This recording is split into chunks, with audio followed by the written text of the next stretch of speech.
Welcome to Book Banter with me, your host, Diane Burkhart. I hope you will join me every Wednesday as we explore all things to do with, well, books. Let's get on with our show today. Hello, my happy people. Today is April 2nd, 2025, and we got a fantastic show for you today on Book Banter with Diane Burkhart, your book talk podcast. If you love legal thrillers, you are going to love today's author and her latest book, which we're going to get to here in a moment. This author is so accomplished and has an incredible background. You're going to love every minute of this episode. She is so insightful and just a delight.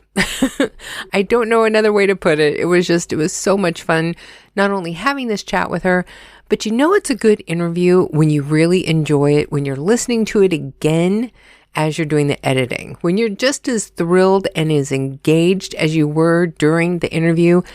That says something about your guest. So without further ado, let's go ahead and get right to today's interview. Please welcome to Book Banter with Diane Burkhart, USA Today bestselling author, Jacqueline Friedland. If you have listened to any of my podcasts, you know that the way that I like to start these out is I just have my guests tell our listeners who you are and what you do. Hi, everyone. My name is Jacqueline Friedland. I am a novelist. I write both contemporary and historical fiction, and I am a former attorney, and I bring some of my legal knowledge to bear on my books. That was one thing that I was really fascinated about is you have a fantastic education. You went to NYU, you went to Sarah Lawrence. First, you started out with a law degree and you actually went into law. What made you switch gears? So I grew up in a house where I was told over and over that the most important thing was my education. And I got to college at the University of Pennsylvania, majored in English, which has always been my love. When I was about a junior, I realized I had no idea what I wanted to do next. And I went to see my favorite English professor, who at that point was very close to retirement. And I told him that I was sort of thinking about becoming an English professor. And he said to me, if what you're interested in is being in the classroom and teaching and being with the young people, you're not going to do that much of it. It's a long road to get there. And then once you get to a university, you're going to have to be fighting to get tenure, which means you're going to have to be writing scholarly articles and publishing. And that's going to be a huge part of your life. And if everything works out properly and as exactly as it should, you're still barely going to be making any money. So, in my young mind, he scared me off, I would say. And so I spoke to my mother, who said, why don't you go to law school? If you go to law school, you'll be qualified to do anything. So I said, okay, I don't have to be a lawyer, but I'll go and I'll try it. And off I went to NYU. I actually really liked law school. I found it very scholarly and interesting. The law schools make it very easy for you to follow this sort of traditional path of, the law firms come to your school to do interviews. And before you know it, there you are working in a law firm. And that's basically what happened to me. I thought that maybe I would learn to love it. And I have to say that from the first minute I stepped foot into a law office, I knew it was not for me. I felt like every day when I got dressed for work, like I was putting on a costume, like I just felt like a kid playing dress up. It just was not where I belonged. And so I didn't think I could just quit and start writing, even though I had always loved writing. But I thought if I could maybe write something on the side and get it published, then I could justify that, I could escape being a lawyer. Yeah. So I ended up working as a lawyer for about 5 years. I clerked for a judge and I loved that. But when I got pregnant with my fourth child, my older sister said to me, I don't know how you think you're going to be working as a lawyer and writing a book and raising 4 kids who are all under the age of 7 all at once. So that conversation inspired me to get out and go back to school and work more on the book that I had been working on the side. I think I just became exhausted thinking about doing that. Right? That is so much. I mean, I do not have any children in the house, and I'm still just trying to write and take care of the house and take care of my husband, take care of our dog. And that's tiring. I can't imagine Yes. adding 4 children under 7 to that mix. It was a lot. But now that they're getting older, I miss the craziness of those days. It's still a little crazy. Two of them are in college and two are at home, and it's good. I have more time than I used to. But you know what they say, if you want to get something done, give it to a busy person. Yeah, true. I think that that's definitely true. I always find that I am way more focused when I have so many things that I'm juggling. Yes, I agree with that. I like to joke that I have scavenger hunt days where I have to go to the book event and then stop at the school and then watch the ballet recital. And if I get each thing done by the end of the day, I have won the scavenger hunt. I love that idea. So now you're already working as a lawyer doing all of this. When did you go to Sarah Lawrence? Let's see. So I graduated from the program in 2016 and I did it very part-time. So, I had little babies at home, like I said, and I had gotten my law degree. I had then actually, I left out, I had been teaching legal writing at Cardozo Law School because I thought maybe that would bridge the gap between my knowledge of the law and my love of writing. Hmm. And it didn't. And I also was spending more time coming and going into Manhattan than I was actually spending teaching. So I want to say it was 2011 when I decided to apply to go back to school. And it was, I guess, the following fall that I enrolled. I am curious, since you went to NYU and you went to Sarah Lawrence, which one of those do you think had a better atmosphere to fuel your writing? Oh, that's a good question. NYU was such a warm environment and so collaborative at the time that I was there. And I loved the law school. And I am actually still in touch with some professors there, even though it's been a very long time since I graduated. But what was very cool about Sarah Lawrence at the time when I was there was that everybody in the writing program was sort of there against their better judgment. It was like, they knew that there were more lucrative things or things where there might be an easier path to success, Hmm. whether not just money, but, the just doing the thing they want to achieve. But everybody was passionate about writing. There was nobody who was just taking a class because it was a requirement. So that was a very cool feeling. And I really felt like I would sort of step out of my mom bubble and get into the classroom with these like-minded people. And to my great delight, I was not even the oldest person in any of my classes. The age range ran the gamut, and there were definitely retirees and, middle-aged people. And I was still kind of a young mom. And then there were recent college graduates, and everybody was very collaborative and supportive. So I suppose it was just a very different experience because in law school, everybody's, trying to come out to get their law firm jobs or hopefully maybe trying to save the world. When was it that you actually finally went, you know what? I'm going to write a book. Well, that was actually, it was the first year that I was working in the law firm, and I decided that that was what I wanted to do. But then I felt like, I was working incredible hours, and I was lucky if I left the office by 8 or 9 p.m., that was like an early night. So I ended up getting pregnant about a year after I started working. Hmm. And I had this bright idea that I could write my first novel during maternity leave after the baby was born. Hmm. The baby was born, and I did not have any experience with infants or toddlers. And Oh, wow. I could barely find time to shower Yeah. when he was a newborn. He was one of those babies that the minute you put him down, he'd start to cry. And so I just kind of held him for many, many months against the advice of many older, wiser people. Hmm. So it was during that time that I thought of my first idea, which ultimately became my first book, Trouble the Water.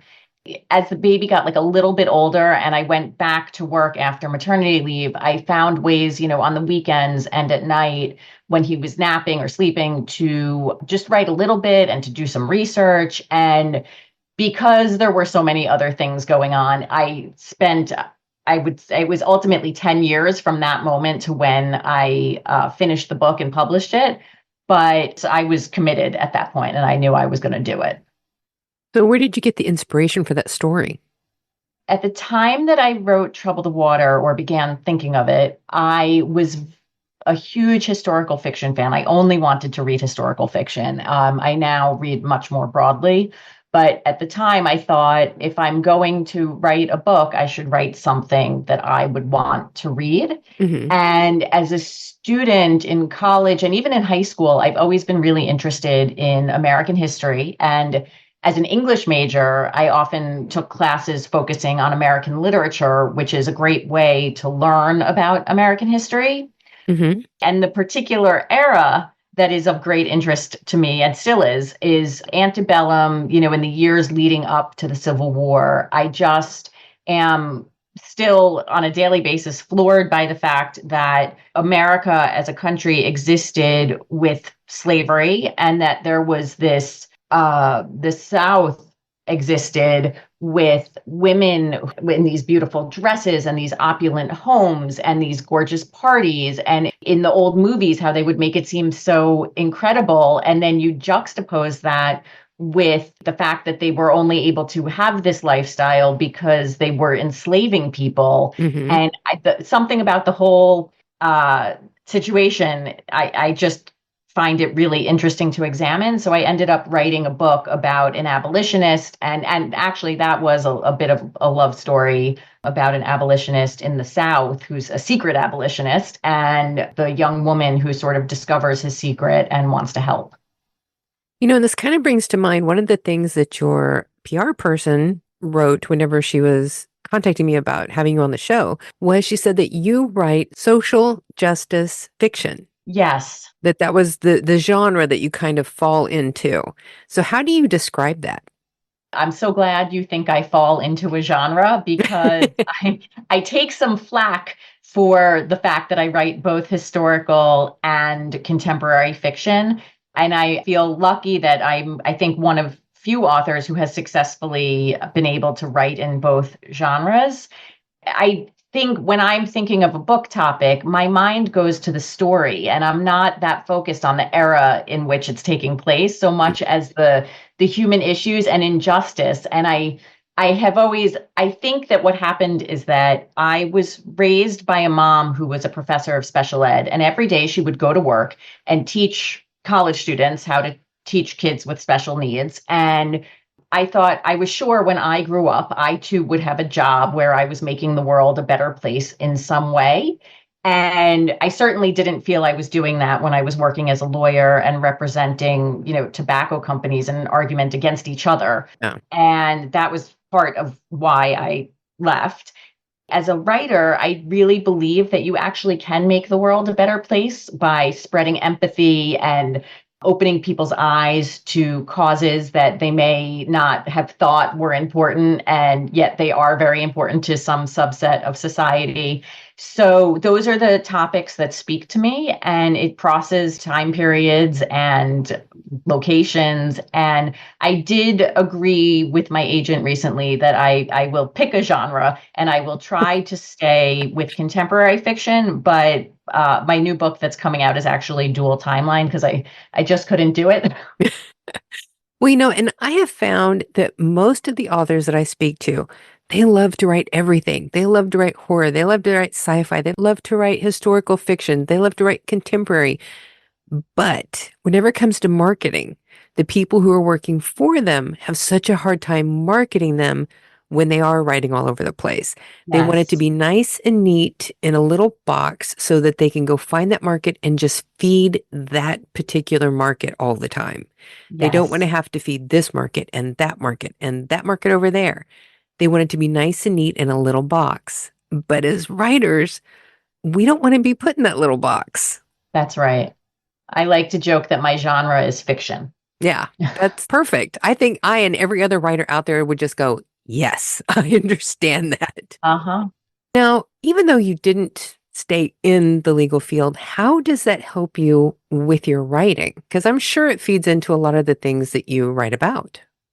It absolutely feeds into what I write about. When I left the law, I was so disgruntled that I said, I'm going to write books and I'm not incorporating anything legal into them. I'm done with this whole field. I'm out of here. And so my first book was this Underground Railroad themed book, nothing about the law. Hmm. My second book was a contemporary story set in New York City. And that book features the main character is a disillusioned young attorney who hates her job. So I only brought in a tiny bit of law, enough to give background to what she was doing on a daily basis. But I had fun, playing with all of the things I kind of hated about law firm life as like a subplot in Oh, there. yeah. Then my third book involves a child custody issue, and it's an unusual, never before adjudicated child custody issue. And I actually had a really great time researching law that might be applied in such a case. And Mhm. it's fun when there's a novel legal issue. You have to find the case law that is the closest to this new issue. And I shocked myself by enjoying that research. And if I just caught myself, I described it to you as it was fun.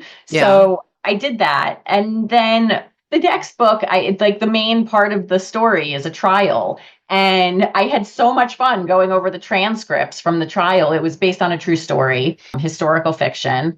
And I then just realized I should just embrace it. Apparently, I do still find the law interesting on an intellectual level. It was Hmm. just the actual practice of law that wasn't for me. And my new book, Counting Backwards, also features a young attorney as the main character, and it's sort of an Erin Brockovich style story where she is taking on a case, and the whole book is about how she has no support except for her elderly grandmother in this case, and how she's putting so many aspects of her personal life on the line to defend people. But it gets into the weeds a little bit about the law. So, because I had to know, what she was doing. Yeah.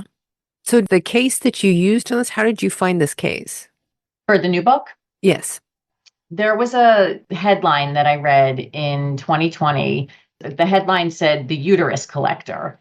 And I'm looking at it thinking, that's grim. Yeah. And I click on it, and it was a story about an immigration detention center in Georgia where it was alleged that a doctor had been sterilizing inmates, female detained immigrants at this Hmm. detention center without their knowledge or consent. I remember that story.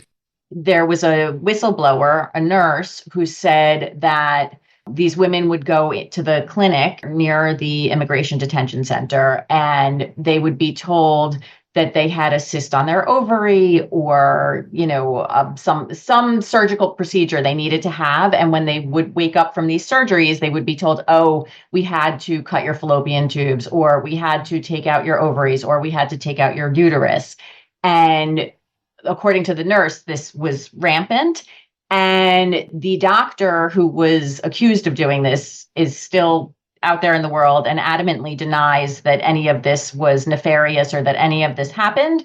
But there is a federal case pending still now against the facility, against the government, et cetera, et cetera. So I created a fictional situation where similar allegations were made, and this young attorney goes into the detention center and becomes suspicious that something is happening to the women. And as she digs deeper, it's a similar scenario but fictionalized for the book. I remember whenever that first came out in the news, and I just remember thinking, just if you go by statistical probability, the number of cases that was necessary in a small control group Yes. was not realistic. Yes, agreed. Yeah. So I actually, when I was in high school, my history teacher at senior year gave us a project. He said, find any Supreme Court case from 1900 to 1945, and you're going to do a project on it. It's going to be your case for the semester, and you're going to be like married to this case. So find something you're interested in. So I was searching and searching, and I found this case, Buck versus Bell, where a young woman in 1927 was sterilized for being what they called at the time feeble-minded. Hmm. And they thought, if they thought this was a wonderful medical advance, that in order to prevent more, there's a quote from the case, 3 generations of imbeciles is enough. And it's a very short Supreme Court opinion. And this poor young woman, Carrie Buck. She was a foster kid, so she was like a ward of the state.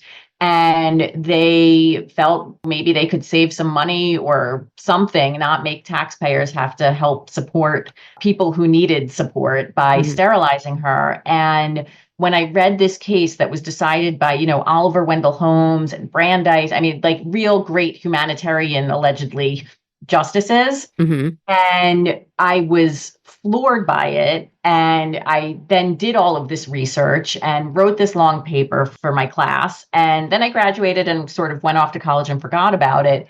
But that case, it was always sort of inside of me. I learned about it when I was 17. She was sterilized when she was 17. And when I saw that headline about the uterus collector and read about that case, it just brought all of it back. And I saw such a parallel, 100 years apart, of these women who are still fighting for bodily autonomy. And so that was sort of why I grabbed onto that case. Yeah, it's just amazing the things that seem to slide through the justice system sometimes. Yes.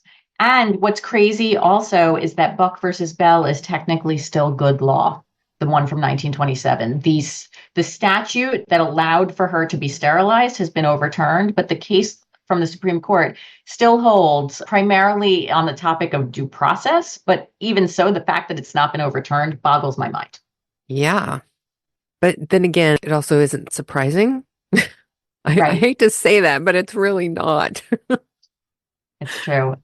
It's true. There's a line in the this Supreme Court opinion, and again, it was an uncharacteristically short opinion because they thought it was just such an obvious choice.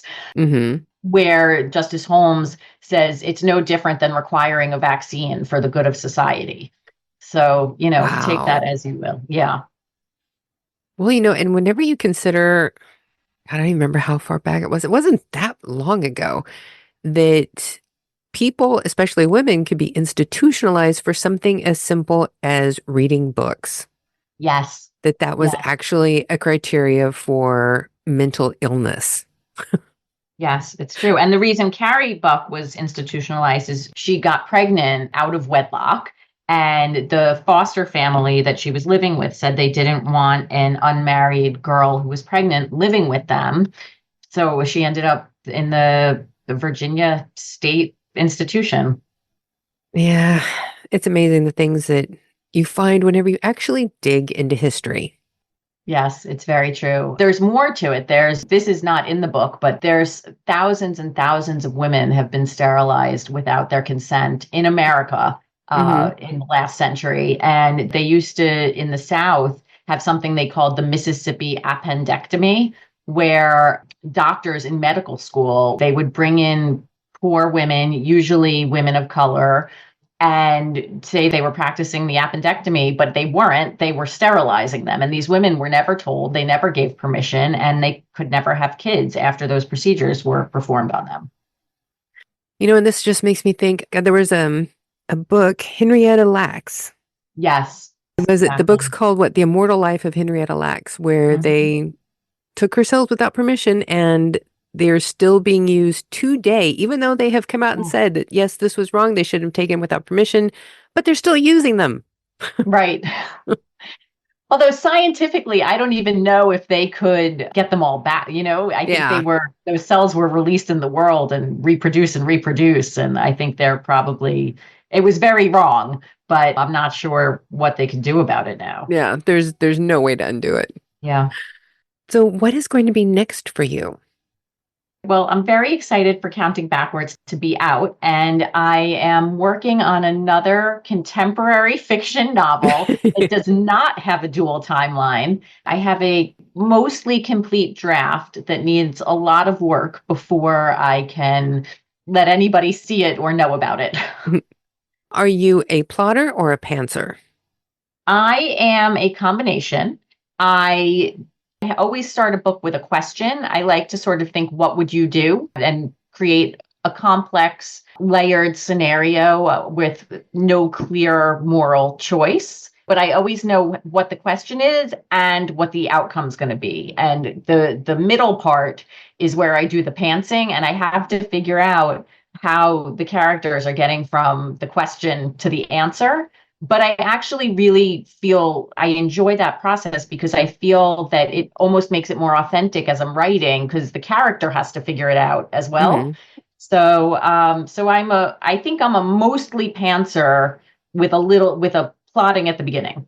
The other thing is that once you start writing, everything changes. So when I started my first novel, I outlined top to bottom, finally started writing, redid the outline, wrote a little more, redid the outline again. And that process went on and on and on. And I have come to realize that I don't follow my outlines. So I just get right in there and do it.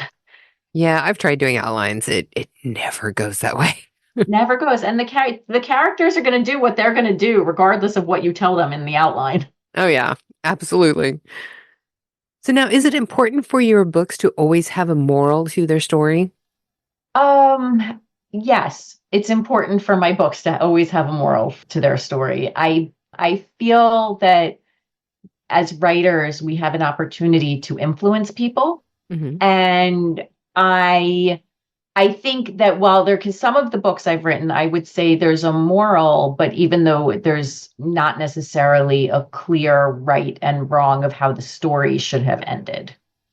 Meaning, for example, in my book, he gets that from me. There's a custody dispute, and while it's not clear whether the child should end up with one family or another, but there's a moral that there's different ways to parent and different ways to give your child what they need.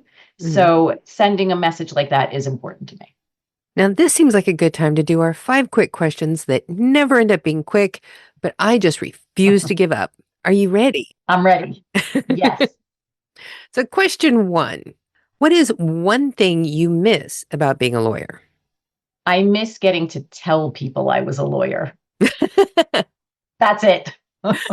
So that could be good. Well, you can still tell them that. Because technically you Right. would still be a lawyer, you're just not practicing law.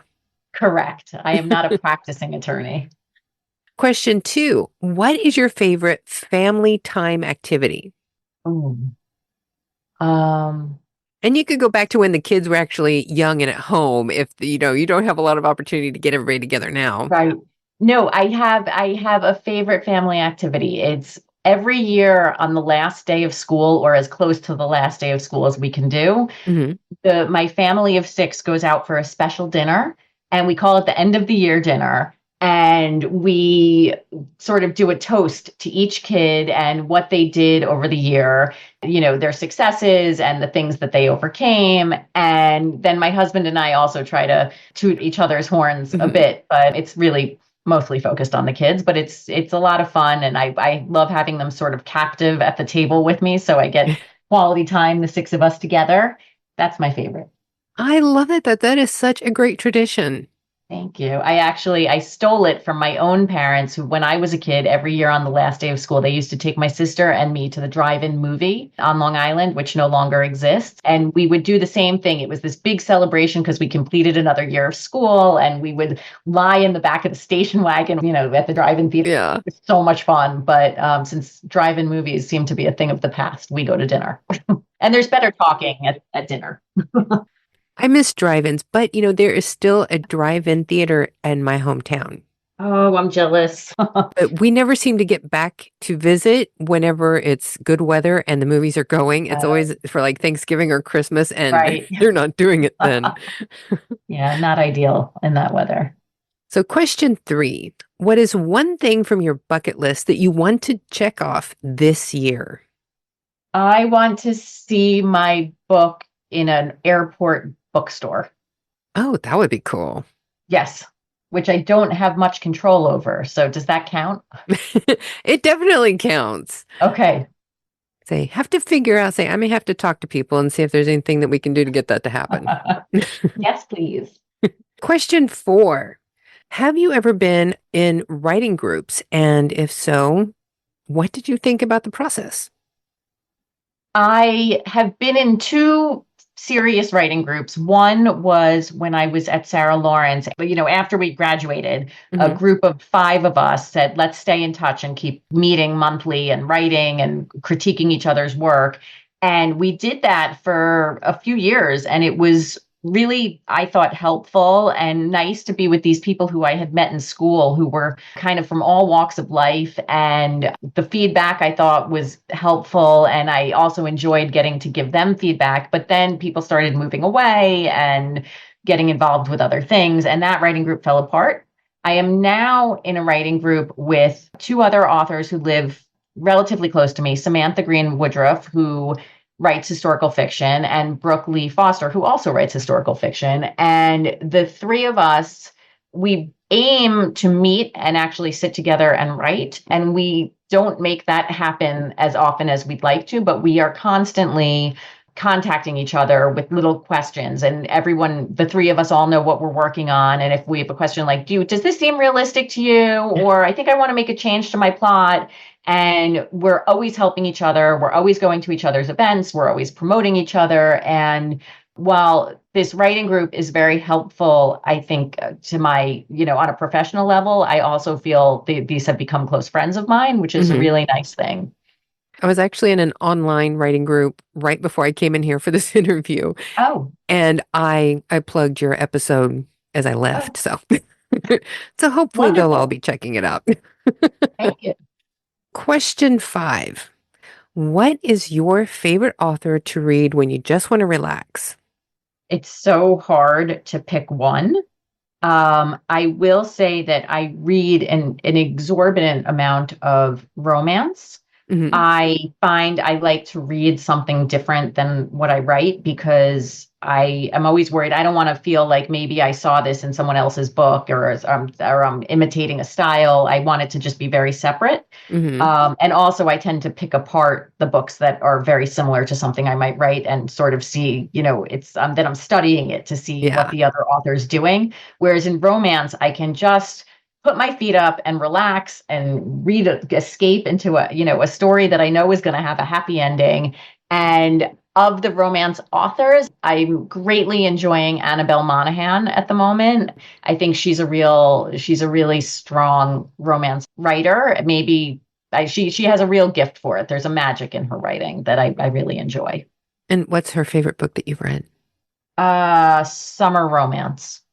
So we can add to other people's to-be-read lists with this. Yes. So now, let's remind everybody who you are and where they can find you and your books. I'm Jacqueline Friedland. People can find me on my website, jacquelinefriedland.com. And my books, they can find anywhere books are sold, all across the internet. And I'm also very active on Instagram, and my handle is Jackie Friedland. So I hope people will look for me. And your book, Counting Backwards, was just released March 11th this year. And we're going to have links in the description of today's podcast for all of your social media and so that they can go buy your book. Wonderful. This has been absolutely fantastic. Thank you so much for being here. Thank you so much for having me. It was a pleasure getting to chat. So there you have it, folks. My incredible interview with the wonderful Jacqueline Friedland. Her book is currently available. And one thing that we have started doing in our information that we're putting in the description of the podcast and on our website at burkhartbooks.com/podcast, we're starting to include indie-bound purchasing links for every author who does have their work through that service. We're trying to get attention to a few more of the indie bookstores and not just hitting things like the big chains and of course Amazon, which is usually our go-to because since we are a global podcast with people listening in several countries around the world, that is the best source that we can recommend to people to be able to get it in almost every place that they're listening. But whenever we have the opportunity, we want to give some more attention to all of those indie businesses, whether it's an author or a bookstore. So keep watching for those. Whenever there is an author who has their book with IndieBound, we'll be sure to give it to you. And be sure to follow Jacqueline Friedland on all of her social media and go to her website right now so that you can get her book and see the other books that she has available for purchase. Now, next week, we have C.B. Wilson. She writes cozy mysteries with dog companions. And the great thing about her books is she puts in actual characteristics of the breeds that are mentioned in her book. And she does this for a very specific reason. And we're going to cover all of that next week in her episode as we talk about her Bark View Dog Mystery series. So if you like cozy mysteries with animal companions, you'll want to be sure to come back next week. And if you're wondering about some of the other authors that we've got coming up, go to burkhartbooks.com/podcast and you can find a listing for all of the authors who are coming up in the next 2 months. I think that's enough for today, everybody. I've got so much to do. I'm still working on trying to get all the past issues of Book Banter magazine up for sale in print format. And I'm already starting to lay out the Book Banter magazine year-end buying guide that we will put out just in time for holiday shopping this year so that you can find information about every author we speak to on this season of Book Banter with Diane Burkhart, your book talk podcast. And I also have my own books to get busy writing because I have one that's been in works for 2 years and I need to get that sucker done. So I need to get busy and get some more stuff done. So you know what that means, folks. It's time for you all to go forth and be really happy.